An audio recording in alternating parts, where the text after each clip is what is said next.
Қарағанды қаласы. Нөмір 61-ші жалпы білім беретін орта мектептің 2-ші Б сынып оқушысы Тілеуқыз Дінмұхамед Бекзатұлы. Менің жетекшім Лаура Сайран қызы. Мен Абай Құнанбаевтың «Ғылым таппай мақтанба» өлеңін айтып беремін.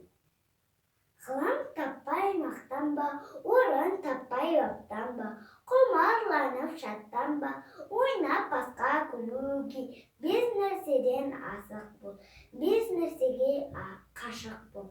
Адам болам десеңіз, тілеуін өмірдің алдында, оған қайғы жесеңіз, өсек өтірік мақтаншақ, емшек бекер мал шашпақ.